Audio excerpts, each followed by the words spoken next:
signature po nung kliyente namin. Not by serial number or by account name. Salamat po. Thank you po. All right, Senator Arroyo. Gentleman from Makati and Bicol. Thank you, Mr. President. I will not discuss the pro and con of the issue before us. But the way I understand it, what is at issue is the effect of our decision in caucus. And the resolution, the agreement was embodied in a resolution, formal resolution. Since that is an agreement in caucus, and we are going to amend it, and that is the issue, we should also take that up in caucus. Because we cannot be arguing here among us. In a collegiate body like the Supreme Court, the Court of Appeals, the Sandigan Bayan, the Court of Tax Appeals, the judges and justices do not agree and do not disagree in public. They go to their chambers and then they discuss it. Because especially in a nationally televised proceeding, there will be speculation as to the tendency, or rather the leanings of each member, and I think it would not be fair. So my respectful submission is that we started that in caucus, and if we change it, we have to decide it in caucus, but not publicly. That's my respectful submission, Mr. President. May I suggest, if to avoid this discussion like this, that henceforth when we go into a caucus, those who have some special concerns,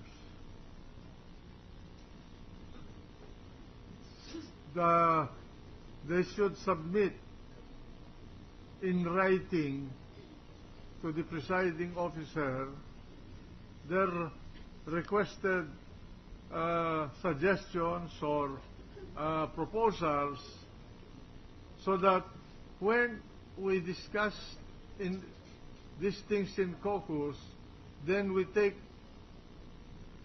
minutes of the caucus so that we'll have a basis, so that we will not be groping. And my recollection really is that we were deciding the request for subpoena filed by the prosecution.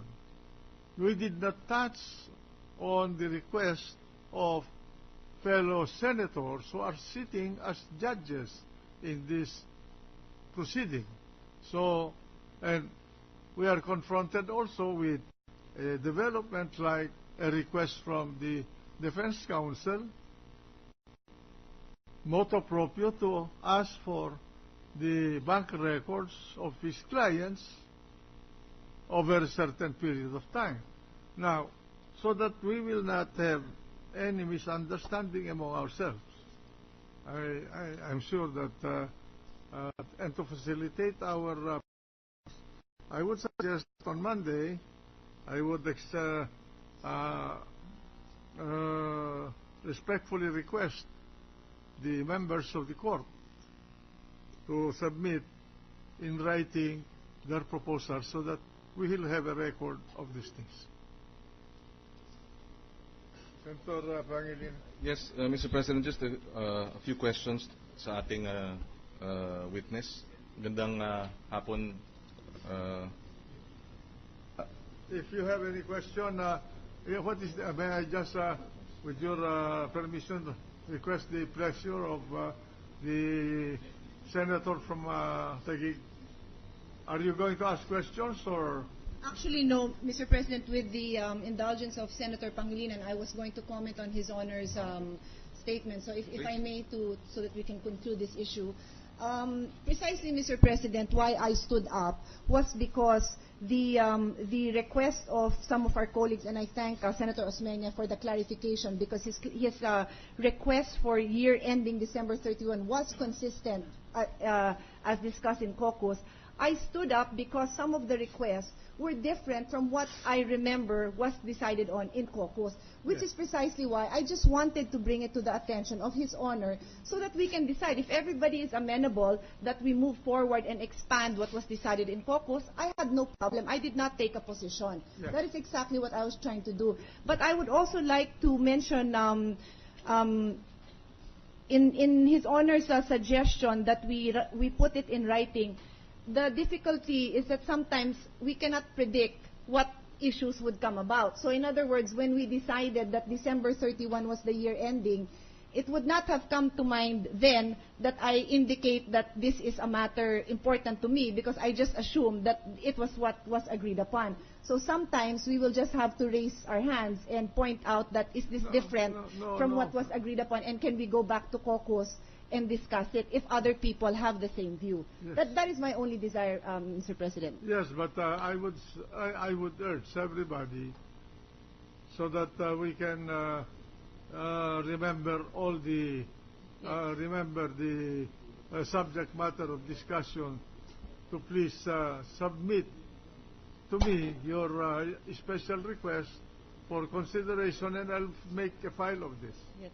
I submit, I'm looking at my colleagues, I think many will have a hard time putting everything in writing, but perhaps we could just request His Honor if he could accommodate our concerns if we take note that there may be something that is outside of the scope of and if he could indulge us and allow us to just raise the point so that perhaps it could be included in the agenda for the following caucus. I assure you, Thank I'm you. open to any discussion of anything coming from the members of the court. The gentleman from Pampanga. Thank you, Mr. President.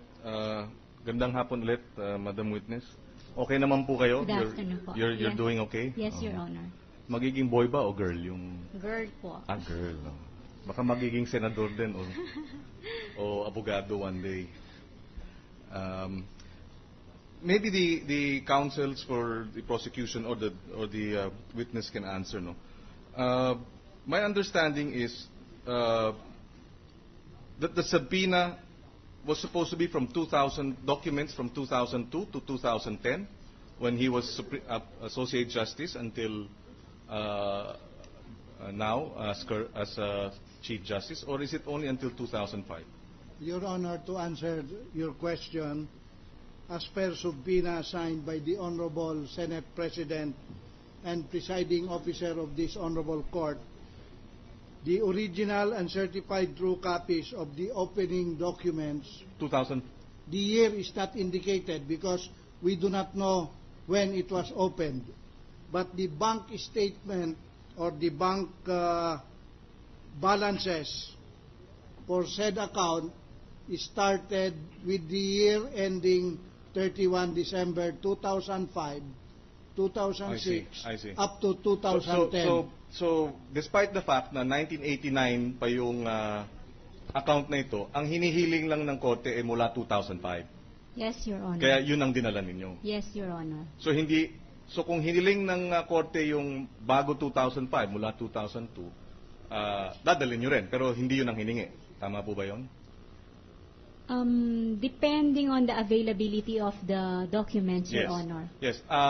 Now, my second question is, if we are going to the monthly statements, is this up until 2000, from 2005, just to be clarified? Yes. Or even before 2005?